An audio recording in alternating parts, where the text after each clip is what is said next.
할렐루야, 사랑합니다. 축복합니다. 우리 대관교회 성도 여러분들 잘 지내고 계십니까? 오늘도 영상을 통하여서 함께 말씀을 나누겠습니다. 오늘 우리 함께 볼 말씀은 예레미야 17장 5절부터 8절까지 있는 말씀입니다. 제가 읽겠습니다.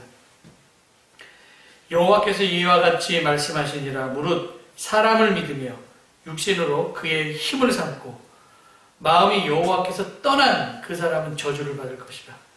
그는 사막의 떨기나무 같아서 좋은 일이 오는 것을 보지 못하고 광야 간조한 곳 건건한 땅 사람이 살지 않은 땅에 살리라. 그러나 무릇 여호와를 의지하며 여호와를 의뢰하는 그 사람은 복을 받을 것이다.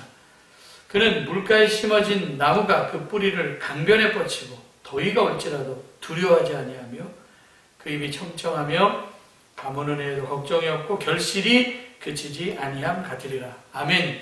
하나님의 말씀입니다. 오늘 말씀 제목은 물가에 심겨온 나무입니다.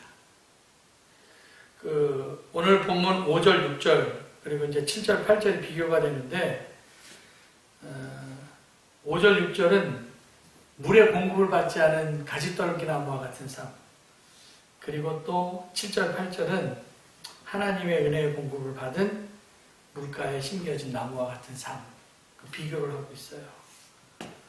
근데 5절, 6절을 보니까 그럼 어떤 사람이 가시떨기나무 같은 삶을 사냐 그랬더니 육신으로 그의 힘을 삼고 마음이 여호와께 떠난 사람, 저주를 받는데요.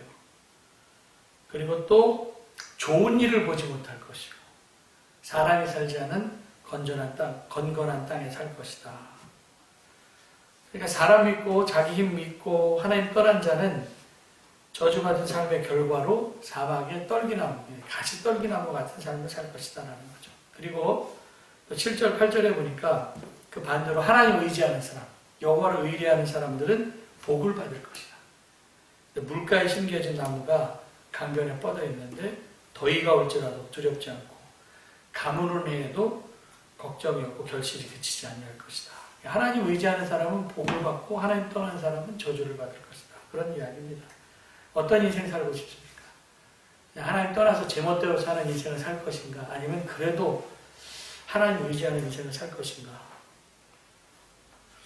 어떤 인생이 복된 인생인가라는 거예요. 지금 다 힘들어요. 뭐 안 힘든 사람이 지금 어디 있습니까? 누구 의지하며 살 겁니까? 이 코로나로 인해서 성전에서 드리는 예배를 통하여서 오는 공급들이 있습니다. 하나님께서 우리에게 주신 공급들. 또 내가 어느 장소에든지 기도를 통하여서 오는 공급들이 거의 말라버렸습니다.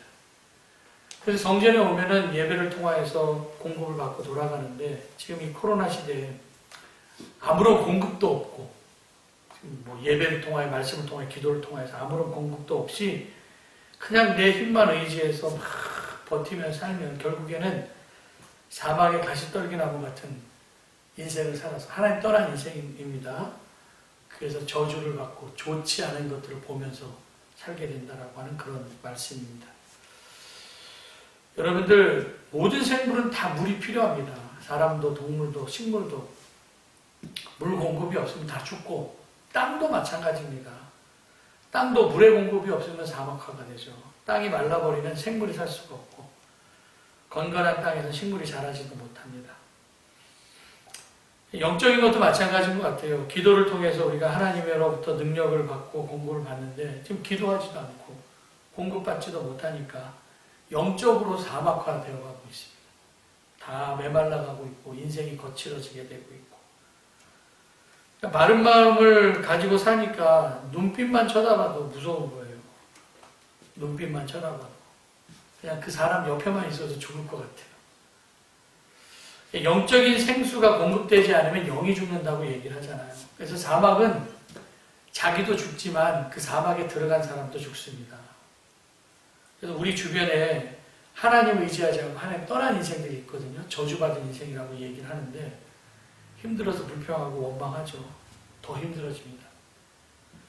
그러니까 성도들은 근데 사실 말씀을 들을 기회는 더 많이 있습니다.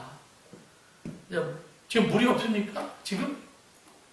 많이 있습니다. 지금 빨대만 꽂으면요 진짜 물 칼칼 나옵니다. 내가 빨대를 못 꽂고 있는 거예요. 지금 유튜브를 통해서 우리 교회 말씀뿐만 아니라 다른 교회 목사님 말씀도 많이 들을 수 있잖아요. 말씀의 공급이 얼마나 많이 있습니까? 빨대만 꽂아도 되는데 빨대도 안 꽂아요. 지금 관심도 없습니다. 가시떨기나무 같은 인생 있잖아요. 하나님 떠난 인생이라고 분명하게 얘기해요. 가시떨기나무 같은 인생, 하나님 떠난 인생인데 그 인생은 육신으로 자기의 힘을 쌓는다라는 거예요. 그니 얼마나 힘들어요. 자기 힘 갖고 사니까. 야곱이 베델의 하나님 만나기 전에는요, 자기 힘 갖고 살았죠. 그래서 엄마 뱃속에서 엄마가 쌍둥이를 임신했는데 자기 힘대로 먼저 나오려고 뱃속에서 그냥 형 에서를 누르고 있었습니다. 위에 올라가서 누르고 있는데 갑자기 밑으로 확 빠지니까 당황해서 뒷다리 잡고 나온 거 아닙니까? 자기 생각대로는 그냥 위에 있으면 자기가 누를 것 같다라고 생각했을지도 몰라요. 내 뜻대로 내 인생이 됩니까? 내 힘대로 내 계획대로 됩니까? 형이 배고파갖고 팥죽 끓여갖고 장자권 팔으면 장자권의 축복이 자기한테 돌아올 줄 알았고 형 속여서 사실 장자 아버지 속에서 장자의 축복을 받았지만 형의 복수가 두려워갖고 엄마 리브가가 외가로 보내잖아요. 그래서 정처 없이 800km 떨어진 하란으로 도망칩니다. 근데 그 도망치는 과정 가운데 베델의 하나님을 만나게 되죠. 그래도 그는 자기 힘 갖고 살았어요. 결혼도 마찬가지예요. 라헬 만나서 첫눈에 반해갖고 삼촌한테 얘기를 하잖아요. 삼촌, 내가 라헬을 위하여 7년 동안 일하겠습니다. 대리 사이로 들어가는 거거든요. 그래서 자기의 인생의 7년을 자기 힘으로 산 거예요. 자기 인생을 7년을 라헬에게 담보 맡기고 죽도록 그냥 노동하면서 보냈는데 라헬 얻었습니까? 자기 생각으로는 결혼하고 딱 가면 아침에 깨보니까 라헬이 있을 줄 알았는데 라헬이 아니라 레아가 있었습니다. 자기 힘과 자기 잔머리로 이게 됩니까? 하나님 떠나 있으면 안 되죠. 무기입니다. 왜 레아냐고. 근데 우리 동네에는 동생이 시집 먼저 가면 안 돼. 미리 얘기를 해줬어야죠. 7년 동안 일을 하는데 결국에는 당일날 밤에 신부가 바뀌어갖고 라반에게 속습니다. 속고 속이고 사는 게 인생입니다. 하나님 떠나 살았어요. 자기 힘 가지고 천사 씨름하다가 엉덩이뼈 오른다서 장애를 가지고 살고 나중에 나이가 들어서 이제 요셉이 있는 애국으로 들어가는데 바로가 나이를 물어요. 그럼 나이를 물을 때 자기 나이만 얘기하면 됩니다. 난 내 나이 지금 130살이라고. 근데 뭐라고 얘기합니까? 내 나그네끼리 130살인데 험악한 세월을 살았다고 그렇게 이야기를 합니다. 진짜 험악한 세월을 살았습니다. 야곱의 인생 자체가 발목 잡는 인생이었어. 자기 씨름하는 인생 아니었습니까? 속이는 인생. 나름대로 야곱이 열심히 살았습니다. 진짜 밤잠 안 자고 열심히 살았습니다. 근데 하나님의 공급이 없으면요, 한번 훅 불면 훅 날아가는 게 그게 바람에 나는 겨와 같은 인생 사는 거예요. 시편 1편에 나와 있는 것처럼 훅 불면 바람에 나는 겨처럼 지지리도 복이 없는 저주받은 인생 살 수밖에 없다는 거죠.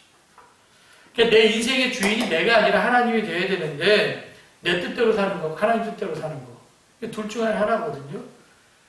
우리가 주기도문 할 때도 그러잖아요. 내 뜻이 아니라 아버지 하나님의 뜻대로 살게 해달라고. 그게 복이 될 수가 있다는 거예요. 우리 하나님 아버지가 계십니다. 예수님께서도 고별설교 하시면서 요한복음에서 내가 너를 고아처럼 내버려 두지 않겠다고 말씀하셨습니다. 나를 만져주시고 나에게 힘주시는 하나님이 계셔요. 의지하면 되거든요. 근데 우리는 부모 없는 고아처럼 내 마음대로 살 거야. 그러면서 자기 마음대로 살지만 행복합니까? 부모의 영향력 아래에 있을 때 가장 안전한 거고 가장 자유스러운 겁니다.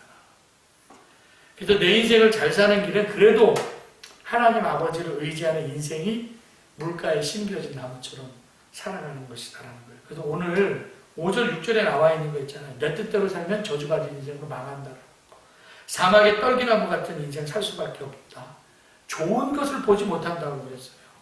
황폐하게 갈 수밖에 없다는 겁니다. 그런데 오늘 7절, 8절에 보니까 복된 인생이 나오죠. 물가에 심겨진 나무. 여러분 시편 1편에 보니까 복 있는 사람은 악인의 길을 쫓지 않고 오만한 자의 자리에 죄인의 길에 서지 않는다.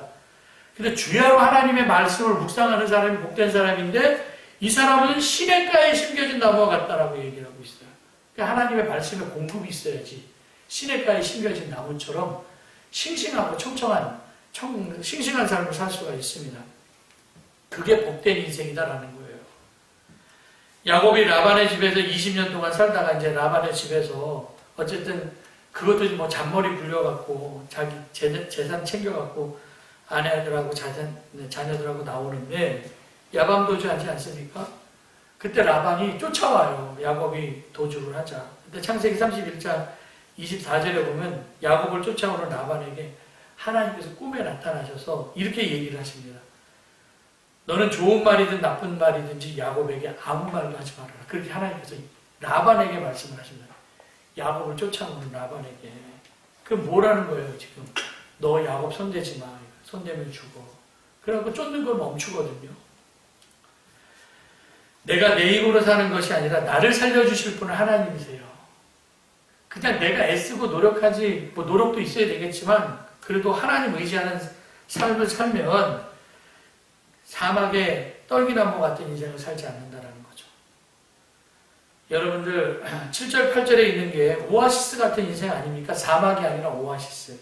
하나님 의지하는 것이 기도하는 거예요. 기도를 통해서 말씀을 통해서 공급받아야지만 물가에 심겨진 나무처럼 살 수가 있다는 거죠. 싱싱하다. 이사야서 43장 18절 22절 내가 새 일을 행하리니 무슨 말씀이 나오나요? 내가 광야의 길을 사막의 강을 내리니 하나님께서는 어떤 하나님이시냐 그러면 사막의 강을 내시는 하나님. 그래서 내가 택한 자에게 마시게 할 것이다. 그렇게 말씀하고 있습니다. 이사야의 노래. 어떤 사람은 만나보면 진짜 가시 같은 사람이 있고 어떤 사람은 물가에 심겨진 나무와 같은 사람이 있어요. 밝고 유쾌한 사람이 있죠.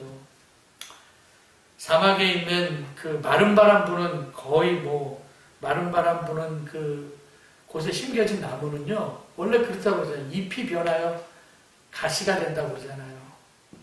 잎이 물을 공급받지 못하면 가시가 됩니다. 그러니까 공급받는 인생은 푸르고 청청한 잎을 내는데 물을 공급받지 못하니까 그 잎이 말라버려서 가시가 되는 거예요. 메마르게 만드는 사람이 있거든요. 가시 같은 사람. 창세기 49장 22절에 보면 야곱이 요셉을 축복할 때 요셉은 무성한 가지고 샘 곁에 무성한 가지라 그 가지가 담을 넘었다다. 그런 말씀이 나와 있어요. 요셉의 축복은 뭐냐 그랬더니 물 곁에 심겨진 문불 곁에 심겨진 샘 곁에 심겨진 나무처럼. 여러분들 요셉의 삶을 우리가 알잖아요. 형들이 팔았어요. 그래갖고 애굽에서 종살이하며 삽니다. 근데 요셉이 받은 축복은 뭐였었냐? 담을 넘는 무성한 가지가 되었다라. 그래서 실제적으로 담을 넘는 무성한 가지가 되어서 나중에 총리가 되어갖고 세계의 기근의 문제를 해결하지 않습니까? 사람들의 필요를 채워주는 사람이 되었다는 거예요. 이승철이라고 하는 가수가 부른 노래 가운데 그런 사람 또 없습니다라고 하는 노래가 있어요. 가사가 되게 좋죠. 가사는 몰라도 좋아요. 진짜 이런 사람 없어라고 하는 거. 내가 다른 사람이 유익이 되는 사람이 살아야 되는데 물가에 심겨진 나무 같은 삶은요. 담을 넘어서 무성한 가지가 되어서 주변에 있는 것들을 살릴 수가 있습니다. 그래서 내가 하나님 말씀을 잘 공급받아야지만 내 주변이 산다라는 거예요. 우리 교회가 뭡니까? 우리 교회 이름이 대광교회. 큰 빛이라는 거죠. 큰 빛으로 어둠을 밝혀야죠. 그래서 우리 교회가 있으므로 이 지역이 밝아져야 된다라는 거예요. 우리 교회가 있으므로 이 지역이 좋은 지역이 되어야 된다라는 거예요. 어두운 데는 사람이 모이지 않습니다. 빛이 있는 데 사람이 모이지. 그래서 정말 이런 사람 없습니다. 이런 목사님 없습니다. 이런 장로님 없습니다. 이런 교회 없습니다. 이런 성도 없습니다. 이런 이야기를 들어야 돼요. 이게 샘 곁에 심겨진 나무처럼 정말 복받은 인생의 삶이다라는 거죠. 우리가 헛수고하면 안 되잖아요. 인생 자체가 열매가 있어야지. 그죠? 근데 열매라고 하는 것은 간단해요. 예수님께서 요한복음 15장에 나와 있는 포도나무의 비유처럼 그냥 가지가 나무에 붙어 있으면 열매를 맺습니다. 우리가 예수님께 붙어 있는 삶, 예수님 떠난 삶이 아니고 하나님 떠난 삶이 아니라 정말 하나님 의지하고 붙어있는 삶을 살면은 그런 열매를 맺는 거예요.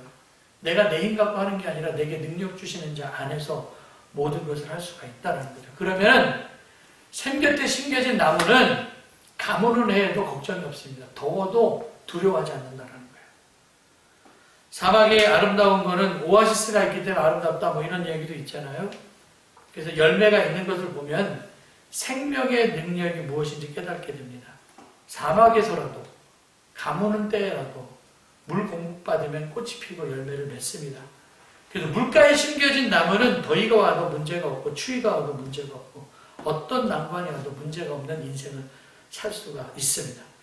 우리가 우리 자녀를 키울 때에도 하나님 이 자녀가 만사태평 정말 좋은 일들만 있게 해주세요. 어떤 난관도 없이 잘 자라게 해주세요. 좋은 기도죠. 그런데 사실 온실 속에서 키우는 꽃과 같이 키우면 안 되죠. 뭐 무균실에서 건강한 게 아닙니다. 바이러스도 이길 수 있는 건강한 그 면역력을 우리가 갖추는 거 아닙니까? 그래서 아이를 낳고 난 다음에 그냥 탯줄을 딱 끊고 그 아이가 세상에서 건강하게 자라나야지 인큐베이터에 딱 들어가면은 그걸 복된 인생이라고 할 수 없죠. 근데 우리는 사랑이라고 하는 미명하에 우리 자녀들을 인큐베이터 안에, 무균실 안에, 온실 속에 집어넣으려고 할 때가 있습니다. 아니요, 진짜 사랑은 그 가지가 다 물러나야 돼요. 그리고 가뭄은 해도 살아남을 수 있어야 돼요. 더위가 와도 두려워하지 않아야 된다는 거예요. 지금 코로나 바이러스 때문에 인간이 정말 이렇게 무력할 수가 있을까? 이런 가무는 상황 아닙니까? 이렇게 가무는 상황 가운데서도 우리가 이길 수 있는 길이 뭘까 그랬더니 하나님 떠나 있으면 안 됩니다. 더 지금 하나님의 말씀에 대한 공급받아야 되고 기도에 대한 기도로 하나님의 능력을 공급받아야 돼요. 정말 빨대만 꽂으면 어디서든지 말씀 들을 수가 있습니다. 하나님 의지하는 삶. 이때 하나님 떠난 삶을 살면 안 됩니다. 진짜 사막화됩니다. 영적인 사막화돼요. 그럼 나도 죽고 남도 죽입니다. 결론입니다. 사막에 떨기나무 같은 인생은 좋은 건 내지 못하는 인생이죠. 저주받은 인생입니다. 근데 물가에 심기운 나무는 상황에 굴복하지 않습니다. 그것이 뭐 가무는 상황이라든지 지금과 같은 코로나 상황이라든지 우리를 두렵게 하는 어려운 상황이라든지 그 상황 가운데서도 열매를 맺을 수가 있다는 거예요. 그 상황 가운데서도 잎이 청청하다는 것입니다. 우리가 하나님께 더욱 기도하고 기도로 하나님의 능력을 공급받고 더욱 하나님 의지하고 하나님 의뢰함으로 인하여서 정말 물가에 심겨진 나무처럼 가무는 해도 그 잎이 청청하고 열매 맺을 뿐만 아니라 요셉이 받았었던 축복처럼 샘 곁에 심겨진 나무처럼 담을 넘어서 무성한 가지가 되어서 나뿐만 아니라 내 주변에 있는 모든 것들도 살릴 수 있는 삶을 살아야 된다. 그래서 우리 교회가 생명의 샘이 흘러넘치는 살림 공동체입니다. 우리 교회를 통하여서 생명의 샘이 흘러넘쳐 죽어있는 모든 우리 교회가 살고 그리고 죽어있는 모든 것들을 살려낼 수 있는 그런 물된 동산 같은 그런 강력한 교회가 되어서 환경에 굴복하지 아니하고 잘 믿음으로 버티고 견뎌서 살아남을 수 있는 우리 모든 성도들 되기를 주님의 이름으로 간절히 축원합니다. 이 시간 우리 함께 이렇게 딱 올라오는 기도 제목 놓고 뜨거운 마음을 함께 기도하고 우리 함께 합심해서 기도하겠습니다. 주여 한번 외치겠습니다. 주여! 사랑과 은혜가 많으신